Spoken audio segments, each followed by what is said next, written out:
तो ये WhatsApp guys, कैसे हैं आप लोग। तो आज मैं the legend of sword immortal का न्यू एपिसोड एक्सप्लेन करने वाला हूँ। और इसका एपिसोड मुझे पता है कि लेट हो गया है आने में, लेकिन इसके लिए सॉरी। इसका पहले के एपिसोड में आप लोग को याद होगा कि हुआ क्या था। तो हुआ यह था कि जो फैंग हाव था वो वहाँ पर आ जाता है और अपने ग्रैंडफादर को बचा लेता है डेमन से। वहाँ पर फैंग हाव को देखकर वहाँ पर जितने भी बंदे थे उन सबको बहुत ज़्यादा हैरानी हो रहा था, उनको यकीन नहीं हो रहा था। तभी हमें कुछ समय पहले का सीन दिखाया जाता है जहाँ पर जब फैंग हाव कल्टीवेशन कर रहा था डोंग फैंग क्लैन के अंडरग्राउंड पैलेस में, तो उसको और उसके फादर दोनों का एहसास हो गया था कि वो ऊपर जो डीमंस ने अटैक कर दिया है। तो जो मैंग चुआन था वो वहाँ पर जाने लगता है डीमन से फाइट करके अपने ग्रैंडफादर को बचाने के लिए। तो ये बात सुनकर उसका फादर बोल रहा था कि हाँ तुम्हें जाना चाहिए, लेकिन तुम। और फिर तभी वो जब वहाँ पर एक बॉक्स से एक पपेट यानी कि एक रोबोट को बाहर निकालता है जो कि एक स्वॉर्ड इमॉर्टल लेवल का स्वॉर्ड पपेट था। तो जो फैंग हाव था यह देखकर बहुत ज़्यादा खुश हो रहा था। तभी उसके फादर उसको बता रहे थे कि देखो, अगर तुम्हें डेविल डीमन से फाइट करना है तो तुम्हें यह स्वॉर्ड पपेट का जरूरत पड़ेगा, क्योंकि अभी तुम उतना ताकतवर नहीं हो। और उसको अपना ब्लड से इसके साथ एग्रीमेंट करने के लिए बोल रहा था। तो हम देखते हैं कि जो फैंग हाव था वो अपना ब्लड का ड्रॉप उस स्वॉर्ड पपेट के अंदर डाल देता है।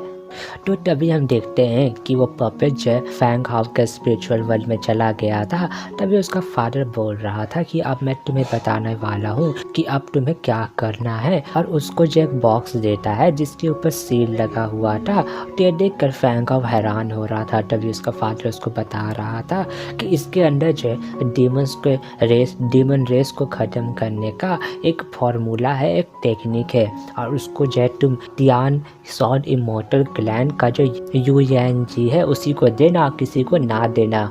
तो ये सब बात सुनकर फैंग हाव बोल रहा था कि आखिर में यह चीज़ मैं क्यों नहीं यूज़ कर सकता हूँ अभी डोंग फैंग क्लैन का जो क्राइसिस है उसको सॉल्व करने के लिए।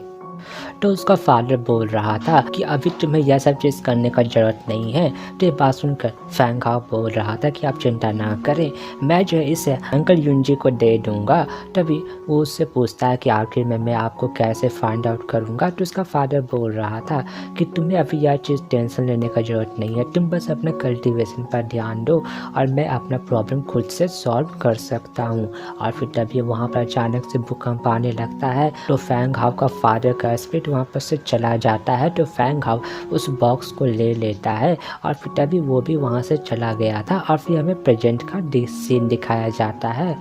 और फिर तभी यैन हाव उस डीवन को बोल रहा था कि तुम मेरे ग्रैंडफादर को छोड़ दो। तो वह डीवन बोल रहा था कि तुम्हारा ग्रैंडफादर मेरे हाथ में है, तो तुम्हें सोच समझ कर काम करना चाहिए। तो फैंग हाव उस पर अटैक कर देता है शॉर्ट पपेट की मदद से। तो हम देखते हैं कि वो शॉर्ट पपेट उस डीवन और उस डीवन के बीच में फाइट हो रहा था, जहाँ पर शॉर्ट पपेट उस डीवन को बहुत ज़्यादा अच्छा खासा टक्कर दे रहा था।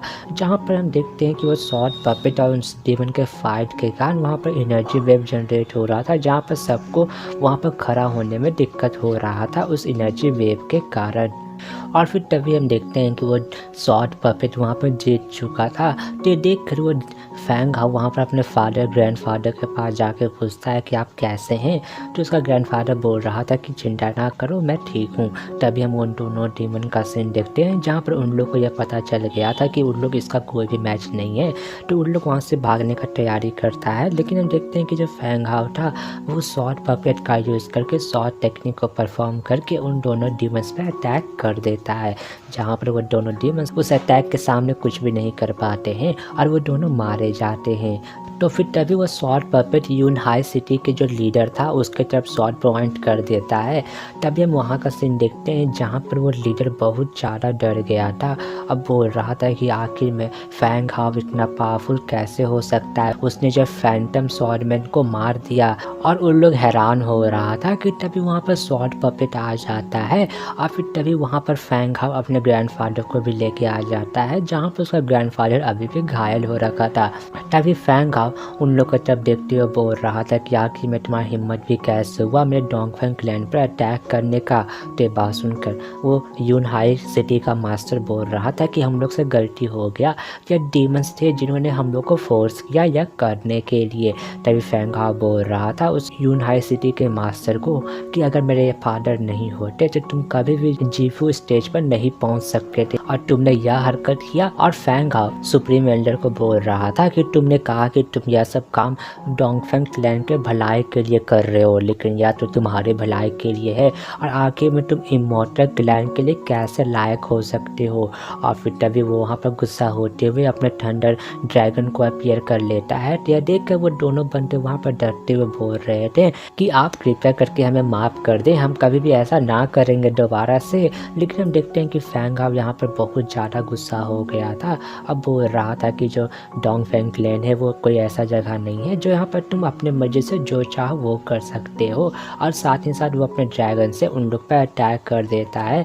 जहाँ पर गौर करने की बात यह थी उस ड्रैगन के ठंड के कारण वहाँ पर जितने भी शिप थे, बैटल शिप, वो सब डिस्ट्रॉय होने लगते हैं। तो तभी वो ड्रैगन के अटैक के कारण वो दोनों ओल्ड मैन का जो कल्टीवेशन था वो सब डिस्ट्रॉय हो जाता है। तो देखकर फेंग हाओ बोल रहा था कि मैं तुम्हें जिंदा छोड़ रहा हूँ तुम्हारा कल्टीवेशन डिस्ट्रॉय करके, लेकिन अगर तुम दोबारा से डोंगफेंग क्लैन में कदम रखते हो तो मैं जरा सा भी मर्सी शो नहीं करने वाला हूँ। तभी हम देखते हैं कि उन लोग दोनों को वहाँ पर से जाना पड़ता है। तभी जो फेंग हाओ था वो जो है वहाँ पर अपने सॉर्ड पपेट को वापस से अपने स्पिरिचुअल वर्ल्ड में रख लेता है और फिर वहाँ पर अपने ग्रैंडफादर को सहारा देने के लिए चला जाता है। और फेंग हाओ बोल रहा था कि हम लोग को यहाँ से चलना चाहिए। तो उसका ग्रैंडफादर बोल रहा था कि हाँ मुझे भी तुमसे कुछ बात करना है। और फिर तभी उन लोग वहाँ से चले जाते हैं जहाँ पर उन लोग डोंगफेंग क्लैन के अंडर वाले रूम में आ गए थे। तो जहाँ पर जो मूस हुई थी उसका इंतजार कर रही थी और वो उन लोग दोनों से पूछती है कि क्या तुम लोग ठीक हो। तो फेंग हाओ बोल रहा था कि मैं तो ठीक हूँ लेकिन ग्रैंडफादर थोड़ा सा घायल हो रखे हैं। तभी उसका ग्रैंडफादर उससे पूछता है कि आखिर में अब तुम क्या करने वाले हो। तो फेंग हाओ बोल रहा था कि अब जो है मैं टाई सॉर्ड इमॉर्टल में ज्वाइन करना वाला हूँ ताकि मैं जो डीमंस को मार सकूँ और अपने फादर का नाम क्लियर कर सकूँ।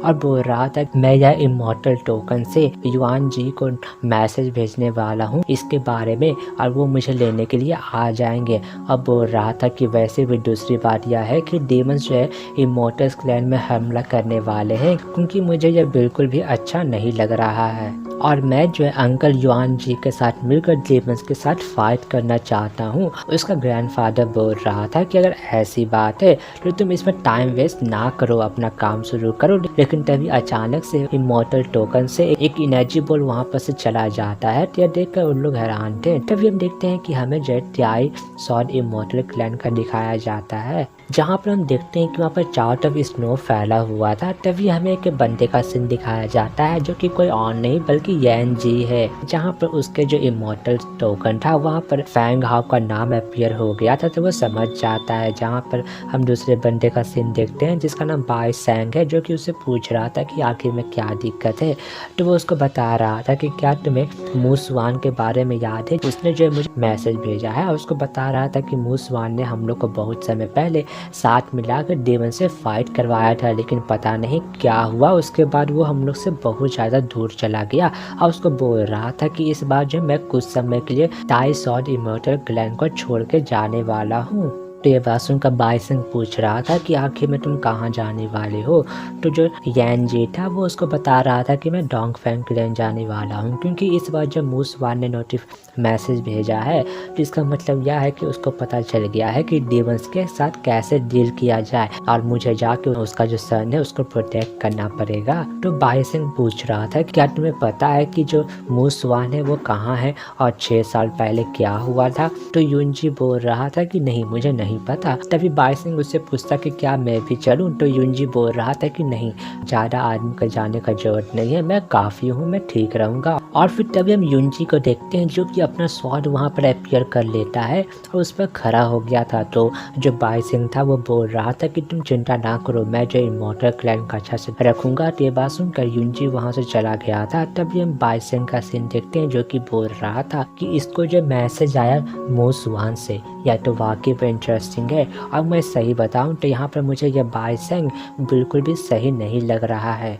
और फिर तभी हमें जब वर्ल्ड के ईस्टर्न आइलैंड का सीन दिखाया जाता है। सिंपल बात यह है कि डेमन्स क्लैन का सीन दिखाया जाता है जहाँ पर वो बहुत ज़्यादा ही डेविल जैसा सीन लग रहा था, तभी नरक जैसा सीन लग रहा था। तभी हम देख रहे थे कि हमें उस पैलेस के अंदर का सीन दिखाया जाता है जहाँ पर 2 बंदे थे और एक उसका मास्टर था। और इसी के साथ हमारा एपिसोड यहीं पर ख़त्म होता है।